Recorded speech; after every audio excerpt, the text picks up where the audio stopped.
Siya ay 12 taong gulang pa lang, isang maliit na batang babae na may maliwanag na ngiti at diwa na ayaw sumuko. Ang pangalan niya ay Isabela, at sa loob ng 2 taon, nakikipaglaban siya sa isang laban na hindi dapat harapin ng sinumang bata, ang cancer.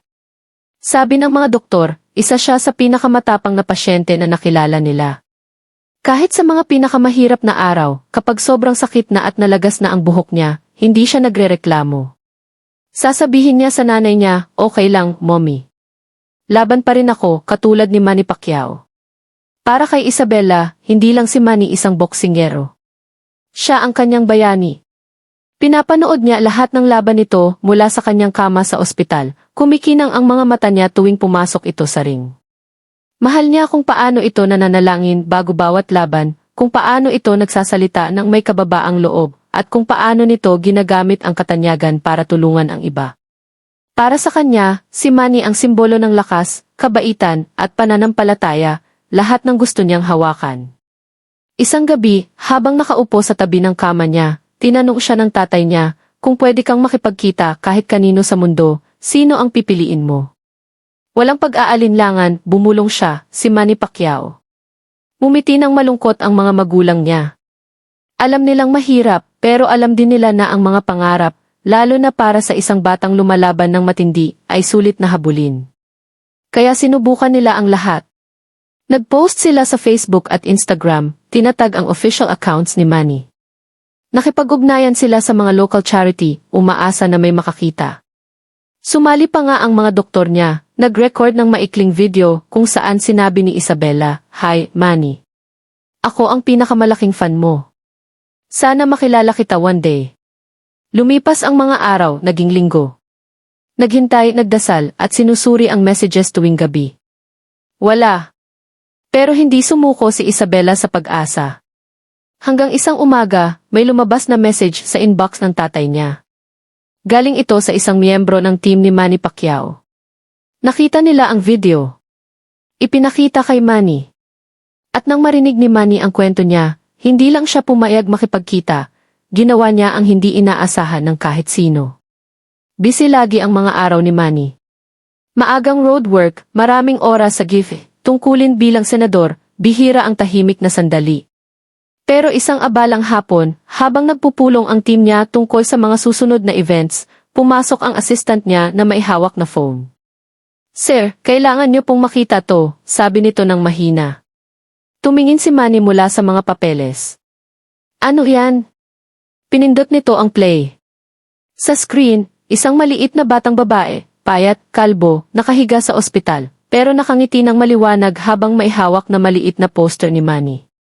Mahina ang boses niya, pero malakas ang mga salita. "Hi, Manny Pacquiao.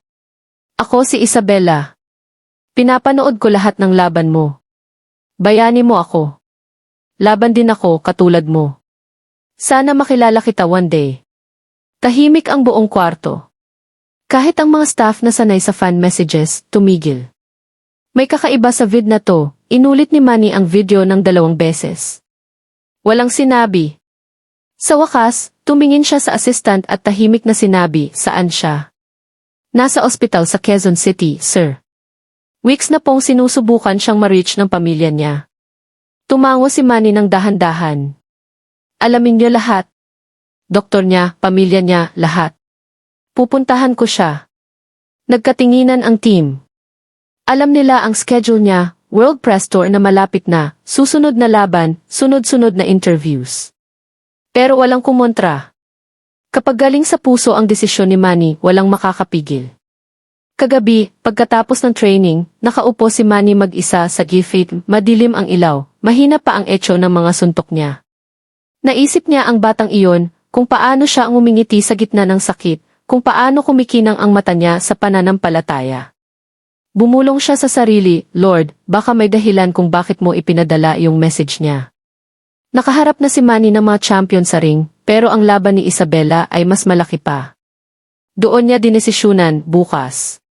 Hindi lang message o video o pirma sa guwantes. Pupuntahan niya mismo. Alam niyang hindi pwedeng i-public. Ayaw niya ng cameras, news o atensyon.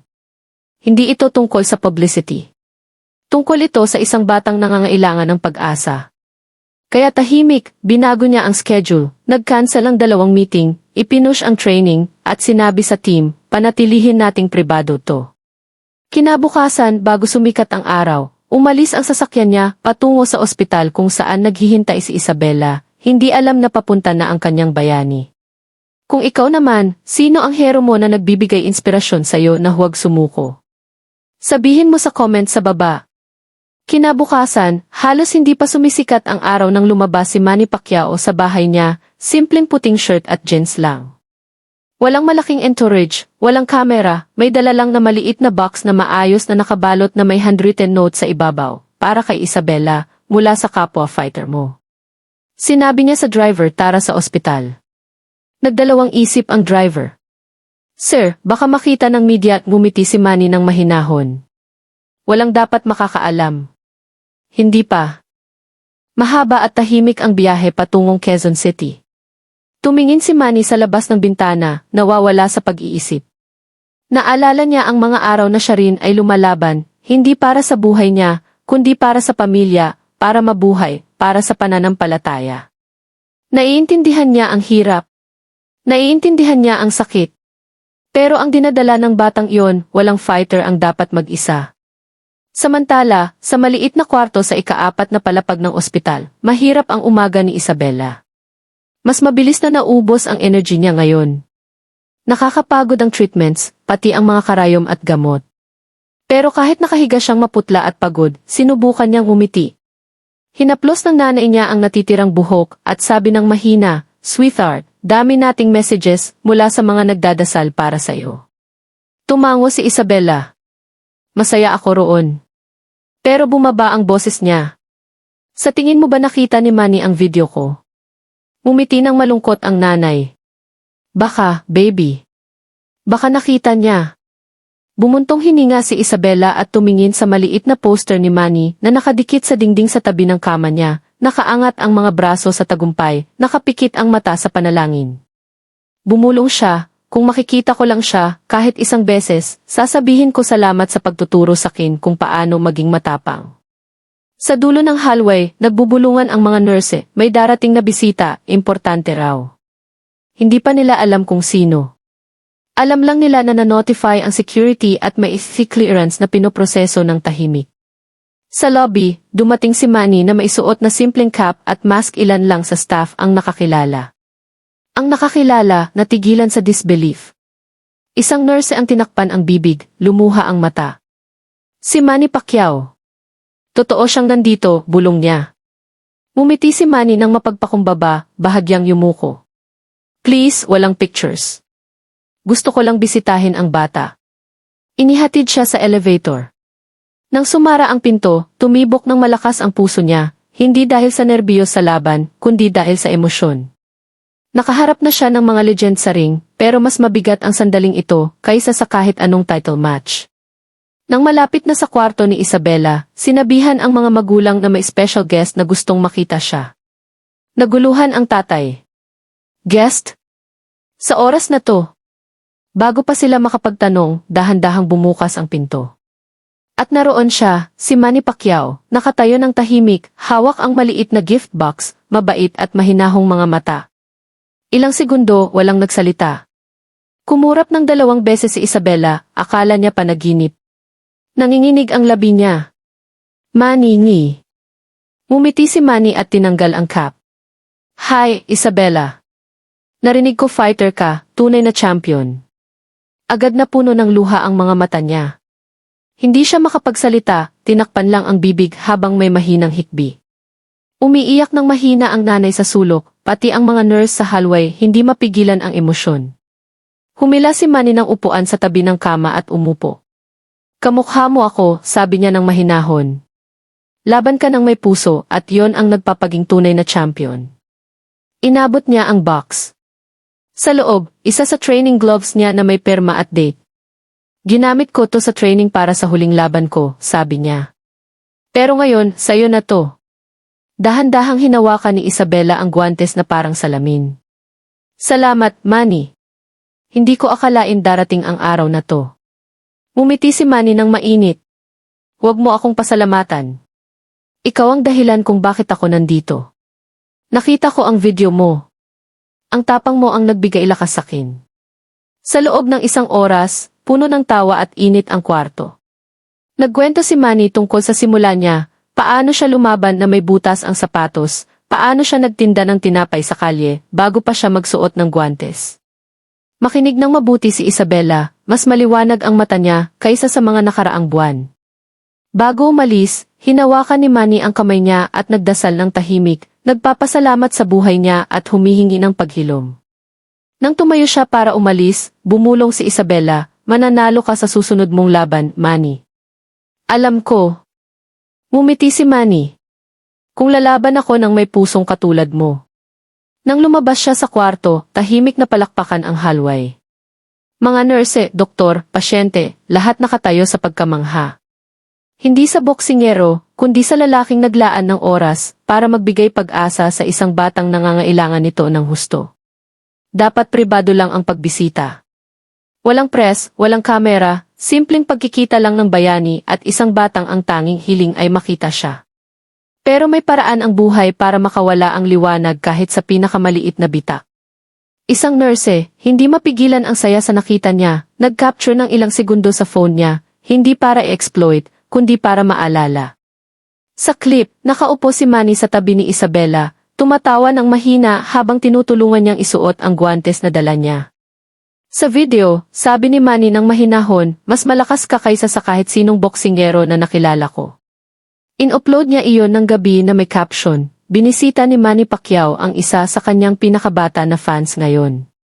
Isang matapang na batang lumalaban sa cancer. Hindi ito para sa media. Para ito sa pag-ibig, pananampalataya at kabaitan. Hindi niya inaasahan ang susunod na mangyayari.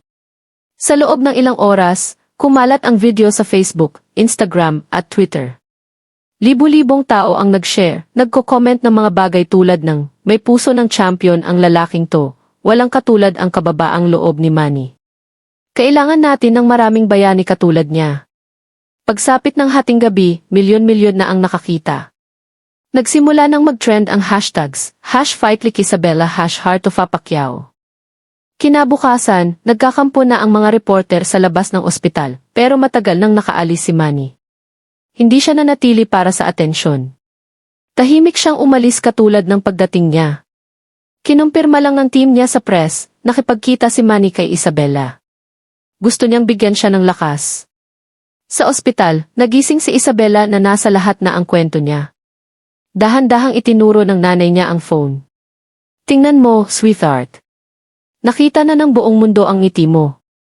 Napahinga ng malalim si Isabela. Maliit na daliri niya ang nag-scroll sa daan-daang comments mula sa mga estranghero, nagdadasal para sa kanya, sumusuporta, nagpapadala ng pag-ibig mula sa buong mundo. Isang comment, inspiration ka, Isabela. Laban lang. Nanalo ka na. Tumingin siya sa nanay niya, luha sa mata. Mommy, kilala na ako ng mga tao. Hinalikan ng nanay niya ang noo niya. Hindi lang kilala ka, sweetheart. Lumalaban na rin sila para sa'yo. Sa courtyard ng ospital, nagbitin ang staff ng maliit na banner, laban lang, Isabela. Naniniwala kami sa'yo. Dumadaan ang mga doktor, nurse, pati ibang pasyente sa kwarto niya para batiin siya, para magpasalamat sa pagbigay inspirasyon. Ang kwento niya ay naging higit pa sa pagkikita, naging movement na ng pag-asa. Samantala, bumalik si Manny sa training pero may nagbago. Napansin agad ng sparring partners niya, mas may layunin ang bawat suntok, mas may pasensya ang galaw, mas may apoy ang mata. Biro ng isang coach, parang nanalo ka na. Ngumiti si Manny. Baka nga. Nang tanungin siya ng isang journalist tungkol sa viral video, simpleng sabi lang niya, hindi ito tungkol sa fame. Tungkol ito sa pananampalataya. Ang batang yon ang nagpapaalala sa akin kung ano talaga ang tunay na tapang. Patuloy na kumalat ang video sa buong mundo, Europe, Asia. Nagsimulang magpadala ng letters at donations ang fans para sa treatment ni Isabela. Nag-alok ang ilang boxing organizations na sagutin ang medical bills niya at nag-pledge na mag-fund ng cancer care para sa mga bata sa pangalan niya. Hindi si Manny ang nag-post tungkol dito, pero nang tanungin siya ng pribado, sabi niya, minsan ginagamit ng Diyos ang pinakamaliit na boses para magturo ng pinakamalakas na aral. Sa ospital, nag-uumpisa nang mag-fluctuate ang kalusugan ni Isabela. May mga araw na malakas siya, nakangiti, nakikipag-usap sa bisita. May mga araw na pagod at tahimik. Pero sa lahat ng iyon, nasa tabi ng unan niya ang guwantes ni Manny. Tuwing gabi bago matulog, bumubulong siya, "Salamat, Diyos, sa pagpapahintulot na makilala ko ang bayani ko." At kapag tinanong ng mga nurse kung ano ang paborito niyang parte ng araw na iyon, lagi niyang sagot, hindi ang guwantes. Hindi ang picture. Yung nagdasal kami. Ang sandaling iyon, maliit, tunay, hindi pinlano, naging angkla na nagpapanatili sa diwa niya sa gitna ng bagyo. Habang lumilipas ang mga linggo, unti-unting nawala ang kwento sa headlines, pero nanatili ang mensahe. Ibinahagi ito sa mga sermon sa simbahan. Ginamit ng mga guro sa klase para pag-usapan ang kabaitan.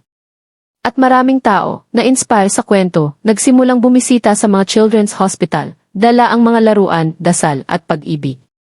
Binigyan ni Manny ng isang batang babae ang kanyang wish, pero sa paggawa noon, naalala niya sa buong mundo kung ano talaga ang tunay na kadakilaan. Hindi sa titulo, hindi sa fame, kundi sa awa. At sa isang tahimik na kwarto sa ospital, isang maliit na batang nagngangalang Isabela ay ngumingiti sa gitna ng sakit, bumubulong sa nanay niya, "Mommy, baka makatulong din ako sa ibang bata na maging matapang." Hinawakan ng nanay niya ang kamay niya. "Ginagawa mo na, baby. Ginagawa mo na."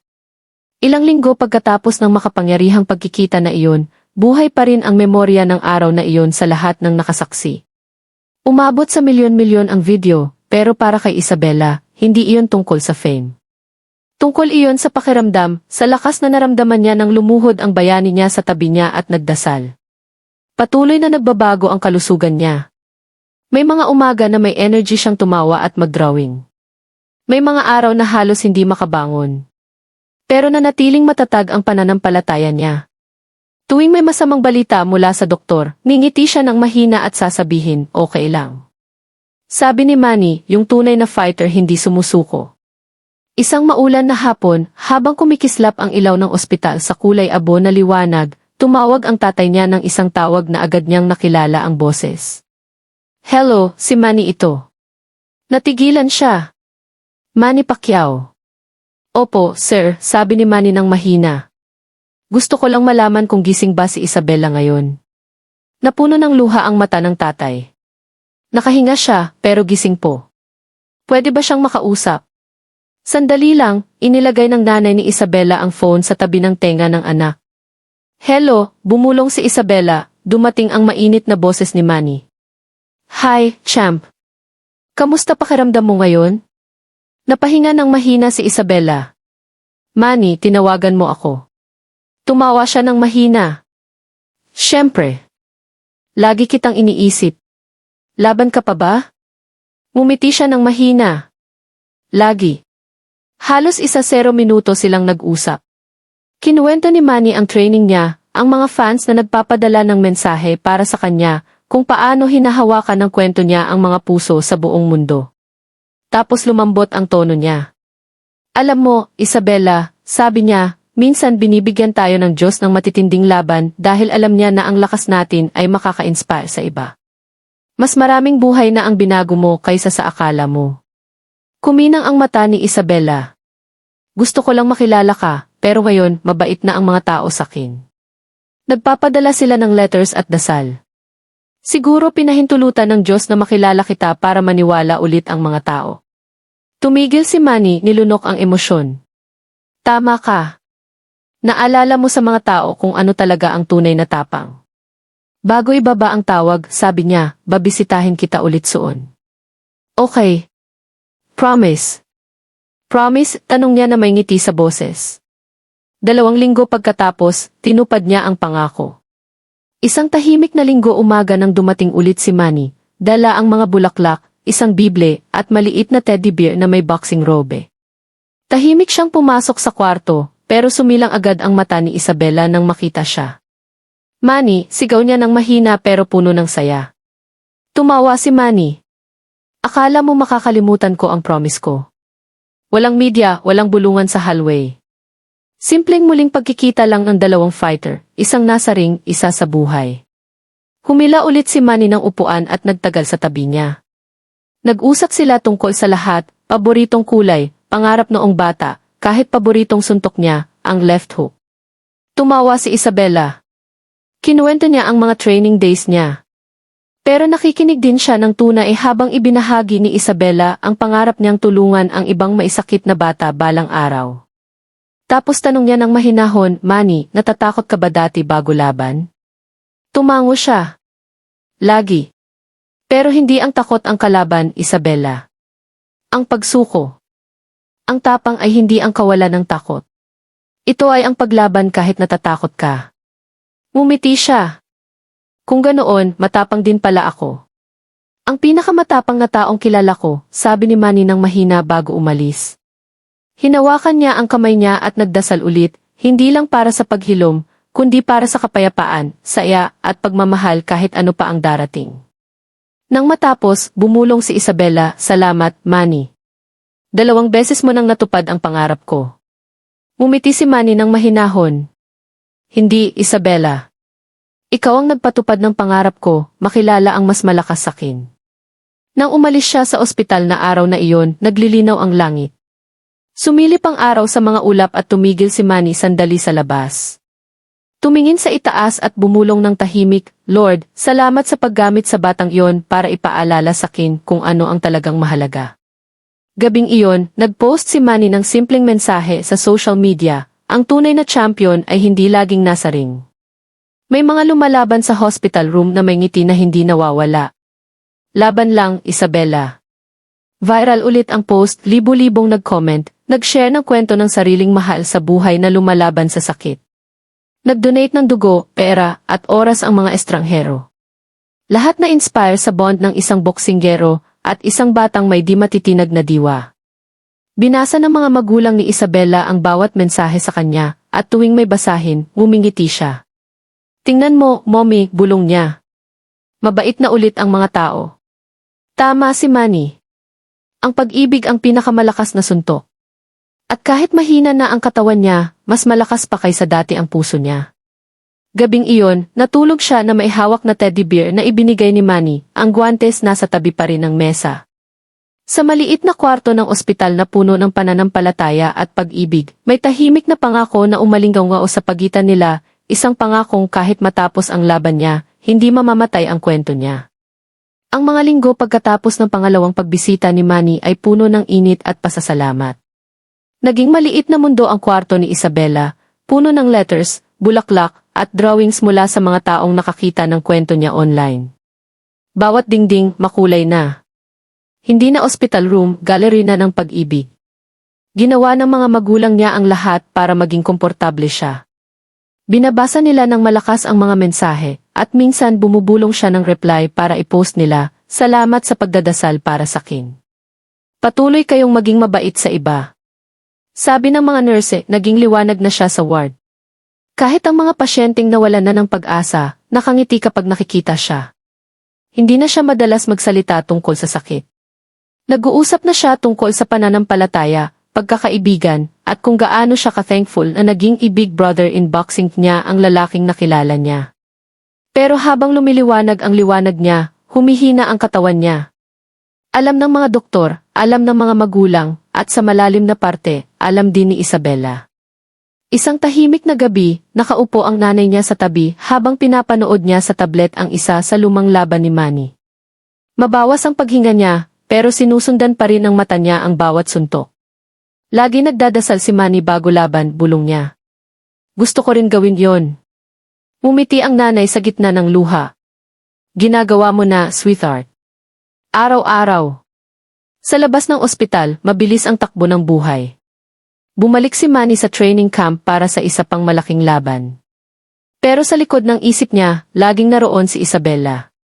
Itinago niya ang guwantes nito sa maliit na shelf sa give. Paalala na ang pinakamahirap na laban ay hindi laging nasa ring.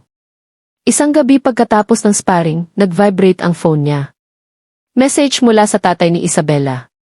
Sir Manny, hindi na po mabuti si Isabela. Gusto niya ipaalam sa inyo na laban pa rin siya. Umupo si Manny sa bench, pawis pa rin tumutulo mula sa buhok. Binasa niya ng 2 beses, tapos yumuko at tumahimik. Nang dumaan ang coach niya, sabi lang ni Manny ng mahina, ipagdasal niyo siya. 2 araw pagkatapos, bago sumikat ang araw, dumating ang mensahe na kinatatakutan niya, "Sir, kasama na po ng Diyos ang aming anghel. Salamat sa pagbigay sa kanya ng pinakamasayang araw ng buhay niya." Tahimik ang Gife nang basahin niya ng malakas. Walang nagsalita. Matagal siyang tumayo ng walang galaw, tapos pumunta sa sulok kung saan dating naroon ang guwantes. Kinuha niya ito, pinindot sa dibdib at bumulong, "Magpahinga ka na, champ. Matapang kang lumaban." Nang hapon na iyon, walang anunsyo, dumalo si Manny sa maliit na memorial service, kasama lang ang ilan sa team niya. Nasa likod siya, simpleng puting shirt, nakayuko. Nang makita siya ng mga magulang ni Isabela, umiyak sila. Sabi ng nanay, mahal kanya na parang pamilya. Niyakap sila ni Manny ng mahinahon. Pamilya siya, sabi niya. Sa service, tumayo ang tatay ni Isabela para magsalita. Sabi niya sa Min, "Huwag malungkot," sabi niya, nanginginig ang boses. Sabi niya, nakilala na niya ang bayani niya at hindi na siya natatakot. Tumingin siya kay Manny. Sabi niya, "Tinuruan mo siya kung paano patuloy lumaban. At gusto niya malaman mo na idinadasal niya ang susunod mong laban." Umiyak ang buong kwarto. Tahimik na pinunasan ni Manny ang mata. Nang matapos ang service, inilagay niya ang maliit na teddy bear na ibinigay niya sa kabaong at bumulong, "Salamat sa pagtuturo sa akin kung paano maging matapang." Kumalat online ang balita ng pag-alis ni Isabela. Pero sa halip na lungkot, may maganda na nangyari. Nagsimulang ibahagi ng mga tao ang mga aral na iniwan niya, kabaitan, pananampalataya, tapang. Kinuha ng isang charity foundation ang #FightLikiIsabela at ginawang campaign na nagtaas ng pera para sa treatment ng cancer sa mga bata sa buong Pilipinas. Nagdat si Manny ng pribado para i-launch ito, iginiit na ang pangalan ni Isabela, hindi niya ang nasa gitna. Sabi niya, siya ang tunay na champion. Nang tanungin siya ng reporters tungkol sa kanya sa press conference, bago ang susunod na laban, matagal siyang tumigil bago sumagot. "Nanalo ako ng maraming titulo," sabi niya ng mahina. "Pero ang pinakadakilang tagumpay na nakita ko ay hindi akin. Ito ay ng isang maliit na batang lumaban araw-araw na may ngiti. Tinuruan niya ako kung ano talaga ang tunay na lakas." Gabing iyon, pag-alis ng lahat, nanatili si Manny mag-isa sa walang tao, sinuot niya ang guwantes, hinawakan ang dingding kung saan ngayon nakabitin ang larawan niya, at bumulong, "Para sa iyo to, Isabela."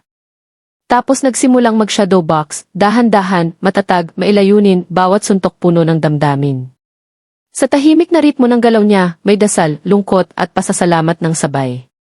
Dahil kahit natapos na ang laban ni Isabela, hindi natapos ang diwa niya. Buhay ito sa bawat taong nakarinig ng kwento niya. Buhay ito sa staff ng ospital na hanggang ngayon ay nagkukwento tungkol sa araw na napuno ng tawa ang ward nila. At buhay ito kay Manny Pacquiao, ang fighter na nagpaalala sa mundo na ang tunay na kadakilaan ay hindi sa sinturon o katanyagan, kundi sa pag-ibig, kababaang loob at tapang na magmahal. Ilang buwan pagkatapos ng libing ni Isabela, nagpatuloy ang mundo gaya ng dati. Pero nanatili ang bahagi niya, hindi lang sa puso ni Manny Pacquiao, kundi sa puso ng lahat na sumunod sa kwento niya. Naging higit pa sa salita ang #FightLikiIsabela. Naging movement na ito. Patuloy ang pagdagsa ng donation sa mga foundation para sa cancer sa mga bata. Nag-organisa ang mga paaralan ng Fight Like Isabela Days. At mga atleta mula sa iba't ibang sports ang nagpo-post ng pictures na may pangalan niya sa guwantes, jersey, o tape sa pulso.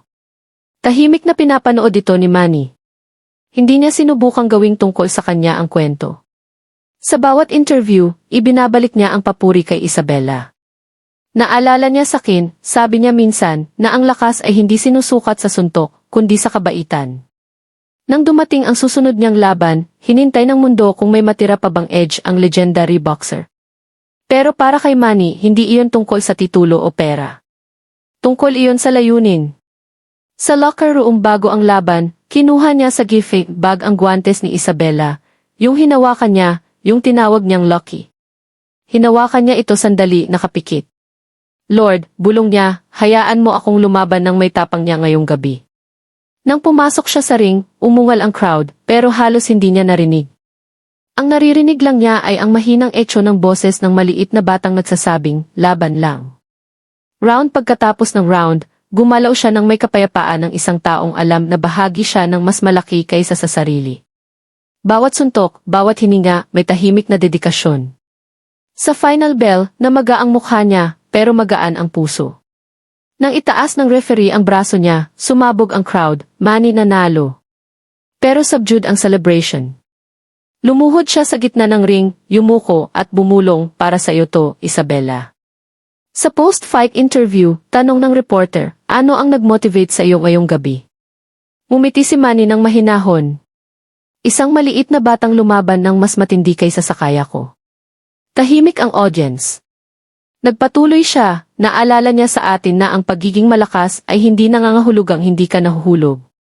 Nangangahulugan ito na hindi ka tumitigil sa pagbangon. Agad kumalat ang claps ng sandaling iyon sa internet. Sa loob ng oras, milyon-milyon na ang nanood. Hindi lang tagumpay ni Manny iyon. Sa bawat batang lumalaban sa sakit, sa bawat magulang na may hawak na pag-asa, sa bawat taong kailangang maniwala na mayroon pa ring kabaitan. Isang linggo pagkatapos, bumisita si Manny sa bayan ni Isabela. Nag-organisa ang mga magulang niya ng maliit na gathering para i-unveil ang isang espesyal, ang bagong children's wing sa local hospital, pinondohan ng donations mula sa Fight Like Isabela campaign.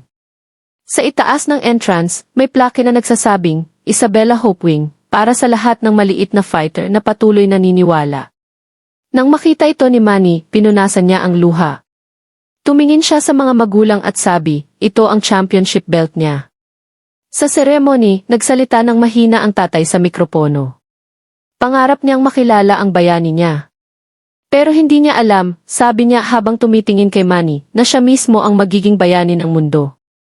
Sumulong si Manny, may hawak na maliit na puting rosas. Maraming laban ang nilabanan ko, sabi niya, nanginginig ang boses. Pero ang laban ni Isabela, iyon ang pinakadakila sa lahat. Ang pananampalataya at ngiti niya ang magpapatuloy na magbigay inspirasyon sa atin kahit matapos ang araw na ito. Inilagay niya ang rosas sa ilalim ng larawan niya, yumuko at nagdasal. Gabing iyon, habang lumulubog ang araw, naglakad si Manny sa tahimik na ospital.